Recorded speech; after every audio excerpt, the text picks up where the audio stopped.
Bem, boa noite a todos.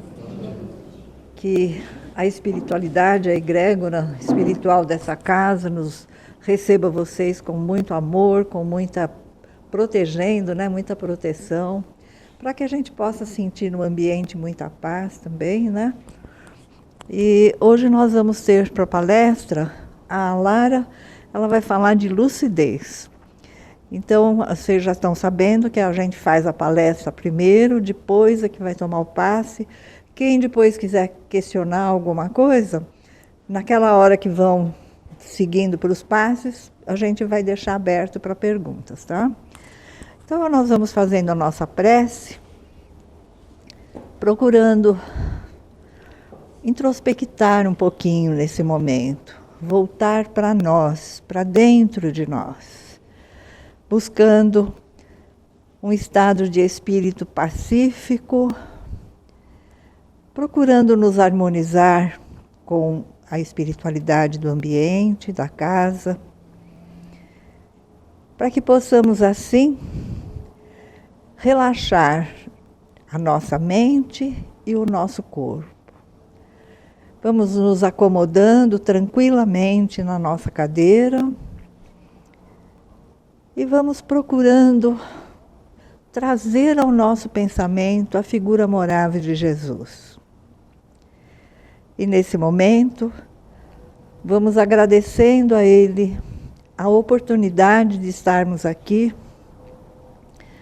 agradecendo a Ele o aprendizado que estamos tendo com todos os cursos, com todos os estudos, com toda a literatura espírita, mostrando as palavras, os exemplos que ele deixou e os ensinamentos que vieram depois através da mediunidade a Kardec. Que ele receba a nossa gratidão, mas ao mesmo tempo pedimos que nos envolva na sua paz, no seu equilíbrio, que possamos sentir em nosso coração a fé, a esperança que Ele nos traz. Que Ele derrame, Ele, Maria, José, essa sagrada família, que eles derramem o seu olhar sereno por todas as criaturas da terra. Aqueles que sofrem a miséria, os vícios, as perdas, que possam todos ser confortados pelo amor do Cristo. E para nós aqui nesta noite, que haja a inspiração para a palestrante e que os trabalhadores das salas de passe possam estar em perfeita sintonia com os nossos mentores. Que a tua paz, Senhor, permeie por todos nós aqui. Que assim seja. Então, a Lara, você hoje é Mara, né? Já chamei você 2 vezes de Mara. Tá bom, faz parte. Boa noite a todos. Como a dona Ida já falou, eu vou falar sobre lucidez. Nem vi você chegando. Que é mais um dos prazeres da alma, né? Que eu sempre falo dos prazeres ou das dores. Então, hoje é mais um prazer da alma, a lucidez. E aí eu fui para o Aurélio, né? O que ele diz sobre lucidez primeiro? Então, ele fala que, entre lá os vários significados que aparecem, ele quer dizer clareza de inteligência, que mostra o uso da razão. E o nosso planeta, ele se caracteriza pela dualidade. A gente sempre tem o bonito, o feio, o certo, o errado, o alto e o baixo, e assim por diante.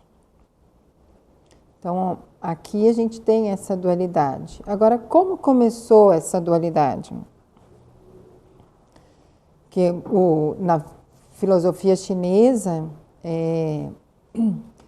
Tem o símbolo do yin e do yang, acho que todo mundo conhece, né? Que é uma gota meio torta, assim, branca com pontinho preto e a preta com pontinho branco.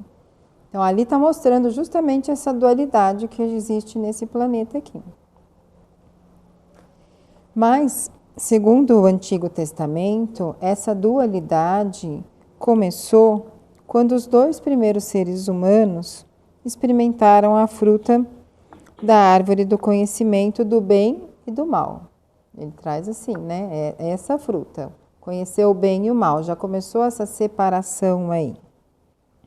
Antes disso, de acordo com a Bíblia, eles viviam unos com toda a criação e não reconheciam as diferenças. Não viviam a dualidade do certo e do errado.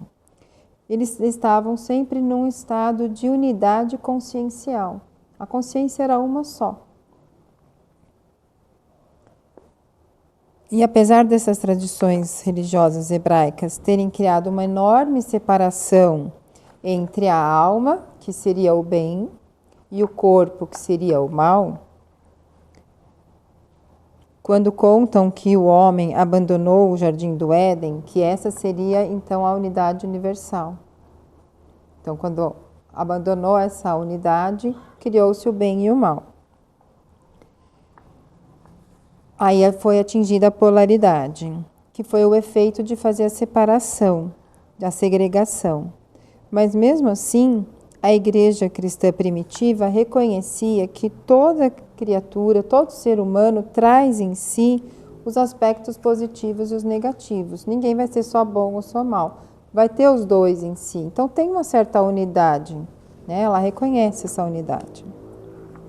E o próprio Paulo de Tarso, que tinha uma enorme lucidez, ele disse a seguinte frase: não faço o bem que eu quero, mas pratico o mal que não quero.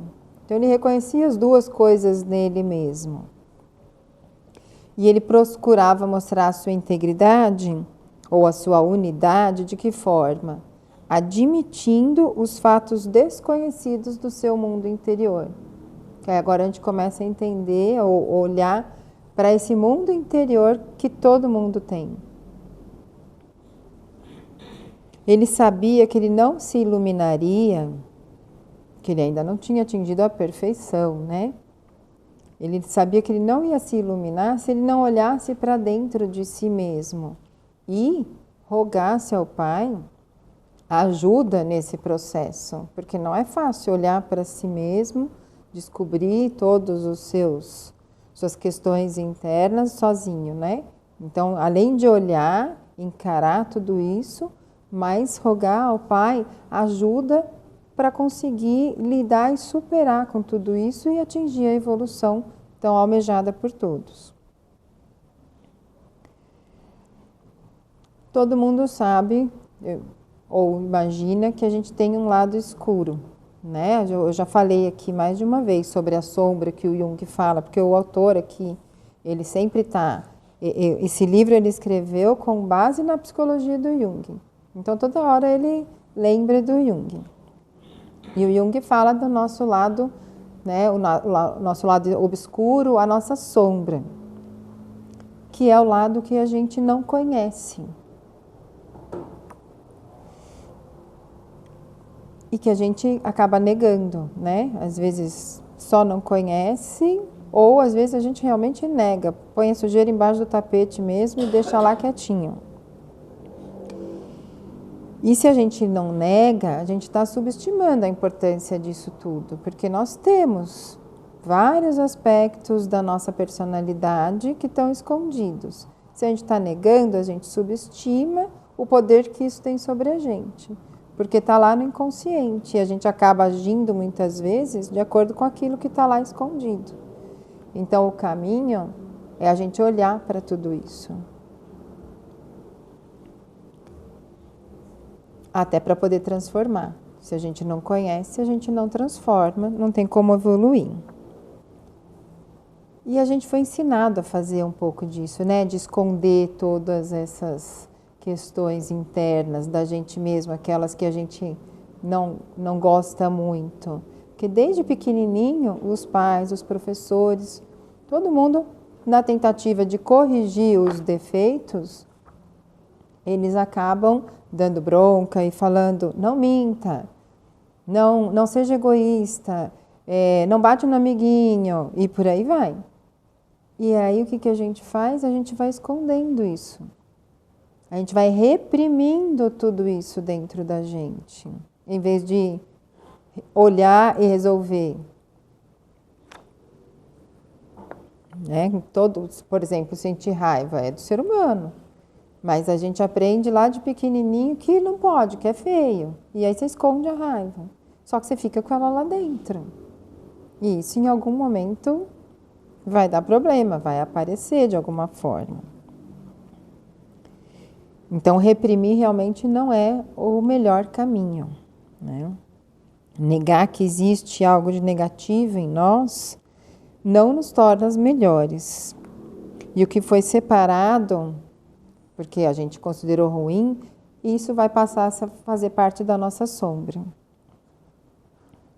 O que nos torna melhores realmente é olhar para o que é feio, aqui entre aspas, né? E procurar transformar isso. Por exemplo, se a gente percebe egoísmo em nós mesmos, a gente deve aceitar, perceber, aceitar, acolher esse egoísmo e ver o que a gente vai fazer com ele para transformar em altruísmo, por exemplo. E não ficar só reprimindo. E quando a gente reprime, a gente acaba desviando da própria realidade nossa, né? E as nossas verdadeiras intenções egoísticas aí ficam abafadas, mas aparecem nas nossas condutas diárias. Só que como está abafado, a gente vai tentando construir uma autoimagem de perfeição, eu sou bonzinho, está tudo certo, só que não corresponde à realidade. Então fica uma autoimagem falsa, a gente enganando a gente mesmo. E o egoísmo todo mundo tem, né? Eu lembro da minha professora de história, ela falava pra gente que todo ser humano é egoísta por natureza. E tudo que ele for fazer, ele vai fazer pensando primeiro em si, mesmo que não seja de uma forma consciente. Mas se a gente parar e analisar as coisas que a gente faz, sempre tem um interesse próprio. Você vai ganhar alguma coisa com aquilo. Nem que seja... Você está cuidando do seu filho, mas sentir que eu sou uma boa mãe.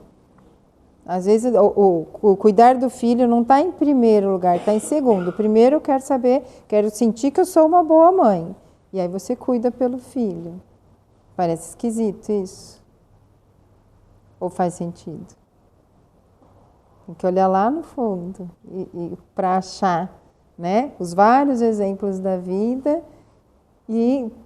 Não sei, desde a adolescência, né? Eu ouvia isso da minha professora e ficava com isso na cabeça. E eu me percebo, né? Sempre a gente está em primeiro lugar ali, por mais que a gente tente disfarçar.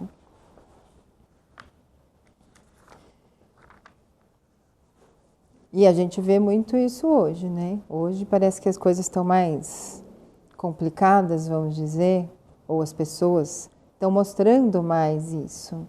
Então, no trânsito, em várias situações, a gente percebe a lei do Gerson imperando, né? Aquela que eu tenho que estar na frente, eu tenho que me dar melhor que o outro. Conseguem perceber isso no dia a dia? Né? Nas relações em casa, né? Com família, trabalho, em todas as relações a gente vai percebendo como que está isso. A coisa do jeitinho brasileiro, né? Não, para mim dá um jeitinho. Ninguém vai saber, né? Os alunos adoram falar isso. Não, ô dona, faz para mim, dá uma nota, dá um pontinho aí, não conto para ninguém. Aí eu pergunto, né? E a sua consciência? E a minha consciência? Como é que fica? Né? Porque acha que está escondendo de quem? E esquece que tem a consciência. E no mundo adulto também não é diferente, porque muitos acham que em alguma determinada situação, acham que a pessoa pode quebrar o galho dela, é só para ela, né? Ninguém vai saber. E fica dentro desse egoísmo aí, deixando o bem comum de lado. O meio político, então, nem se fale. Quem que está realmente preocupado com o bem comum, né, da comunidade toda, da população, e está esquecendo de si, do seu bolso, do seu poder? É mais difícil ainda. Aí a gente tem que olhar para tudo isso e lembrar que todos somos seres em evolução. E em vez de ficar revoltado, estamos em evolução, todos nós, cada um no seu ponto, cada um no seu degrauzinho. E está tudo melhorando aos poucos. Então, ao mesmo tempo que a gente pode olhar para o que está ruim e que a gente percebe o egoísmo e violência, toda a parte negativa, a gente pode olhar também para o que está de positivo. E se a gente olhar direitinho, a gente vai ver que o mundo já melhorou muito e está melhorando cada vez mais rápido. Cada vez mais pessoas despertando a consciência para olhar para si mesmo, para se tratar, se curar. E cada um se curando vai curar o mundo. Então está melhorando, né? Então ter sempre essa consciência e a paciência de entender o outro.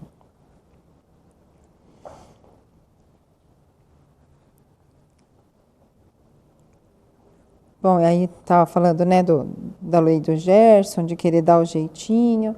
Tem situação que às vezes a lei moral, aliás, a lei do homem, né, dos advogados, não está tão adequada, e a gente percebe que a lei moral está melhor. Então a gente pode também abrir mão da lei legal para a lei moral. Então também tudo isso vai do bom senso da pessoa, né?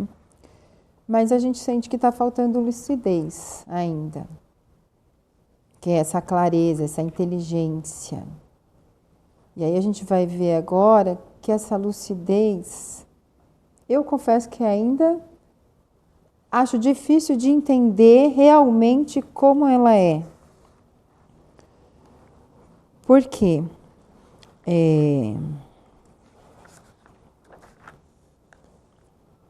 Primeiro que a gente está, voltando um pouquinho aqui, né? A gente está vivendo esse momento de separação do joio e do trigo. Então também, por isso, tem um holofote sobre o que está ruim. E às vezes a gente fica mais, com a percepção aumentada para o que está ruim, que é justamente para poder corrigir. Então esse momento planetário que a gente está vivendo de mudança de planeta, de provas e expiações para a regeneração, está pondo esse holofote nas coisas que estão difíceis, que estão ruins, que precisam ser melhoradas. Então você liga a televisão, vê tantas notícias de escândalos e tudo mais, que é justamente para ter chance de corrigir tudo isso. E vamos voltar lá para a sombra do Jung. Bom, ele se refere então às partes desconhecidas da personalidade. Porque o homem nem sequer vê-las em si mesmo, mas sabemos que não adianta negá-la, como eu já falei. E que a melhor maneira de transformar espiritualmente é nos lembrarmos que somos espíritos em evolução e estamos aqui para aprender, todos nós. Permanecendo alicerçados na realidade do que somos e do que podemos fazer, e não na ilusão do que deveríamos ser ou fazer. Então, sair daquilo que a gente poderia, deveria. Vamos ver o que a gente é de fato. E o Jesus nos convidou a amar os inimigos, não foi? Tem uma passagem que fala para amar os inimigos. Jung, ele complementou, ou colocou como a opinião dele, para a gente perceber e amar os nossos inimigos internos. Isso vai afastar os inimigos externos? Não, mas vai ajudar a gente a lidar melhor com esses inimigos externos. Até porque quando a gente para de brigar com a gente mesma, que a gente olha para os nossos inimigos internos e começa a lidar com eles a gente vai apaziguando. E apaziguando dentro, a gente apazigua fora. E vai lidar melhor com o outro, com muito mais tranquilidade. E quando eu mudo, o mundo muda. Acho que a maior parte já deve ter ouvido essa frase também, né? Uma mudança de atitude nossa, ou uma melhora que a gente tem, o mundo já se tornou melhor. Faz total sentido, não faz?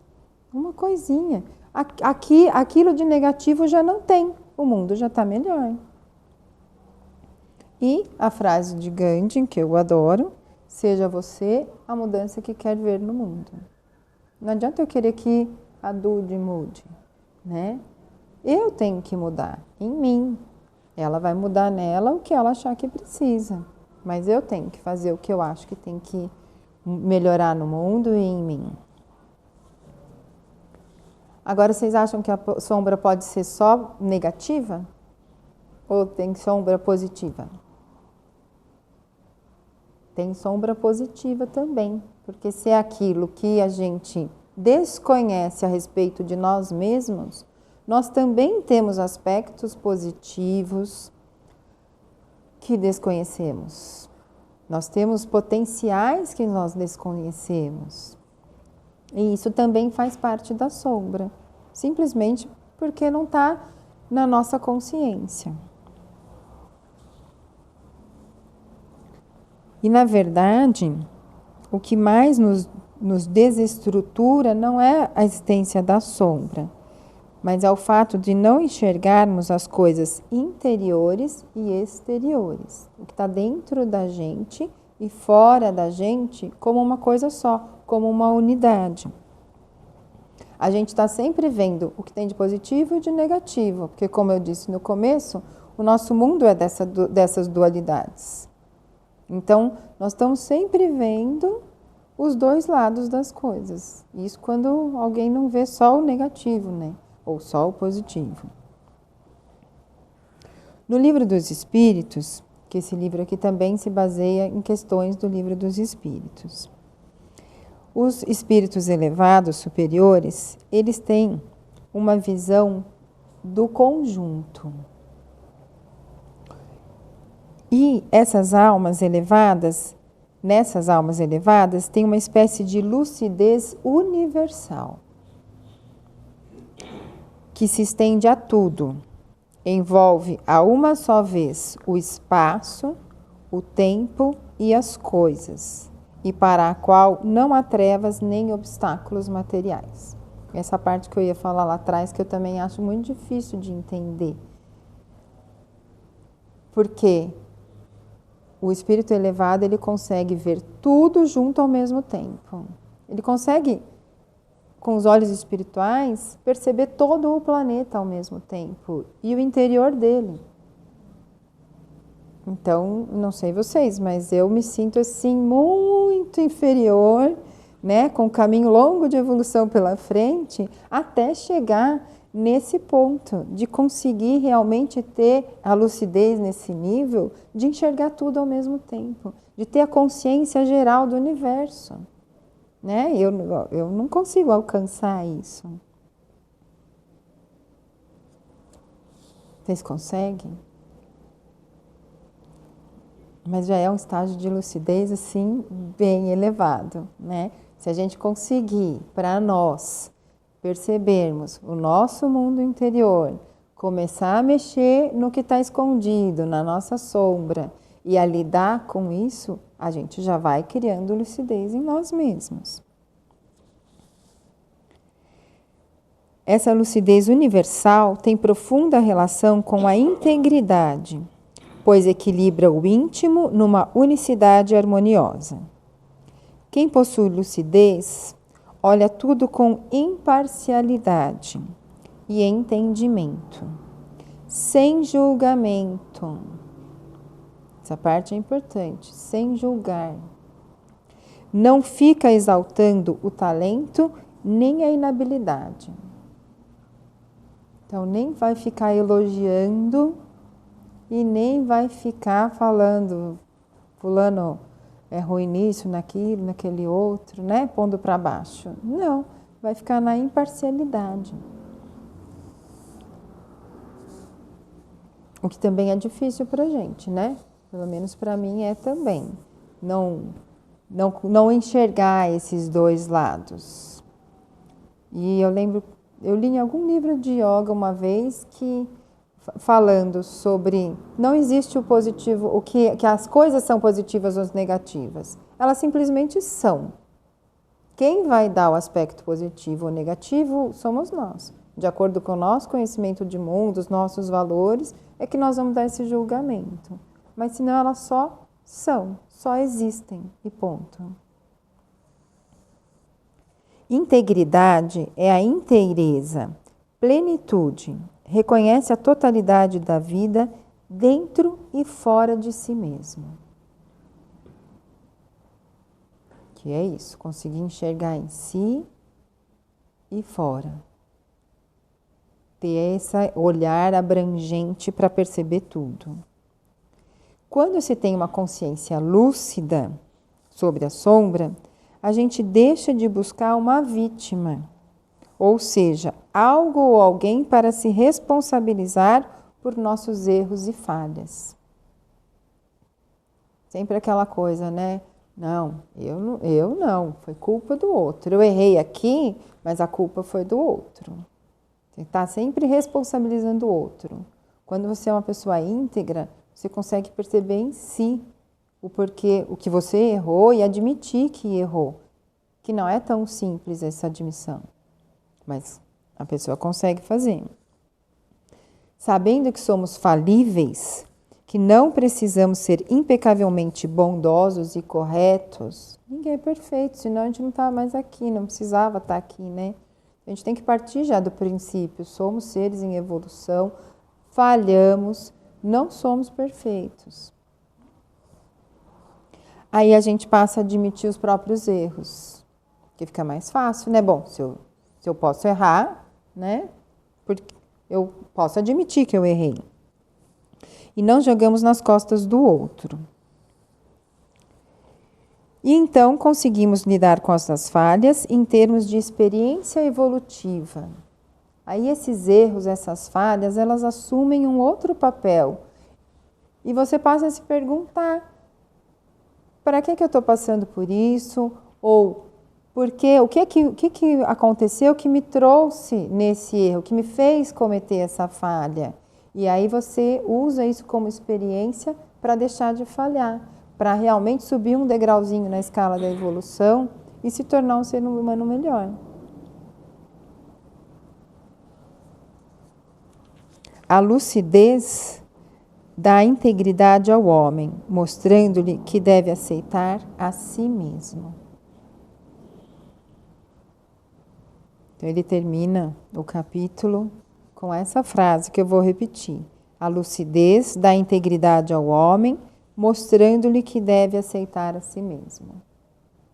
Então, se a gente começar a conseguir ter um pouquinho da lucidez, não aquela dos espíritos superiores, que ainda é difícil para a nossa inteligência alcançar, mas essa da gente perceber em nós mesmos a nossa sombra e começar a trabalhar com isso para nos tornarmos melhores, a gente já vai estar com mais lucidez, já vai estar seguindo o caminho da lucidez, né?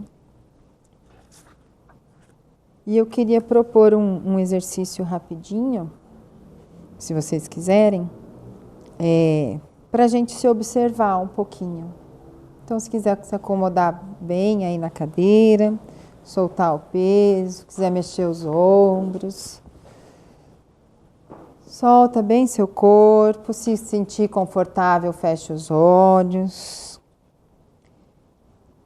E você vai se observar como se fosse alguém de fora, fosse um telespectador observando aí o seu corpo, sentado na cadeira, sem julgar, analisando a posição do corpo, como estão os pés, as pernas, onde estão apoiadas suas mãos, mas sem julgamento, só percebendo.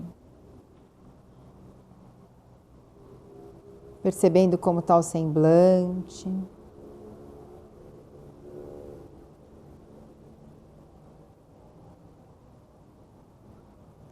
Como está a sua respiração. Só observa a respiração, a caixa torácica expandindo e retraindo, você vai observando, não julgue.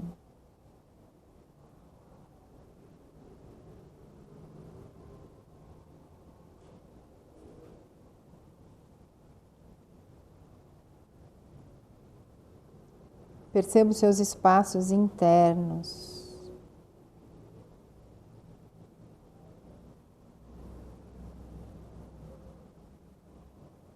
Dentro da cabeça.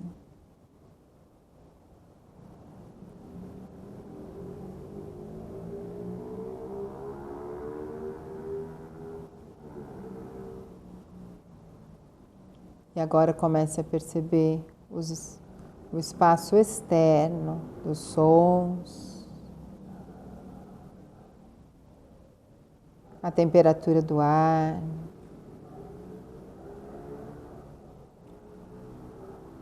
O contato do ar com o rosto, com as mãos, o contato da pele com a roupa.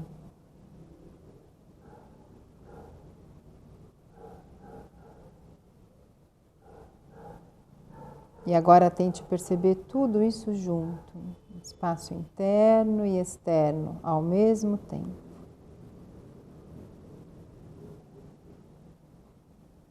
E sem julgamento.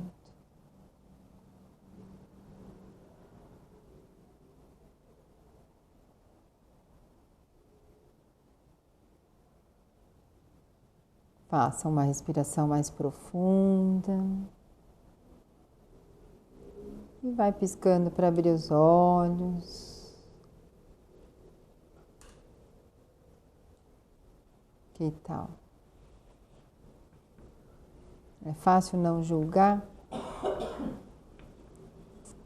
Até na respiração, né? Eu já tenho vontade de falar, tá rápida, tá devagar, já é julgamento, já tem dualidade. E na hora de perceber o corpo dentro e fora junto.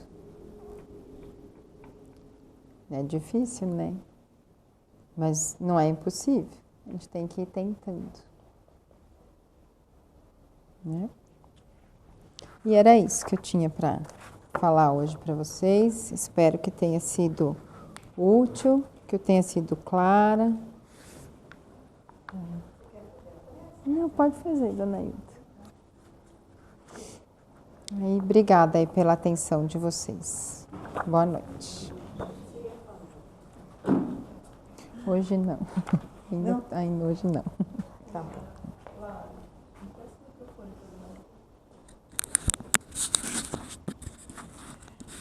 Bem, então nós vamos fazer a nossa prece de encerramento. Depois, quem quiser questionar alguma coisa, a gente está à disposição. Nós vamos, nesse momento, agradecendo a palestrante que trouxe um assunto bem interessante, bem pontual, né, bem atual, que nós possamos absorver com a ajuda dos nossos guias, mentores espirituais, com a ajuda de Jesus, nosso mestre, pôr em prática os ensinamentos que a palestra traz. Que possamos também ser merecedores da proteção da espiritualidade superior, através das nossas atitudes e das transformações que pouco a pouco vamos fazendo. E nesse momento agradecemos aos amigos espirituais que com certeza estavam permeando aqui o ambiente, já nos preparando para o passe, a eles a nossa gratidão e acima de tudo a Jesus, a Deus, nosso Pai Criador, a nossa gratidão pela vida, pelas experiências que passamos e pelo nosso processo de evolução. Que assim seja. Tem alguém que é a primeira?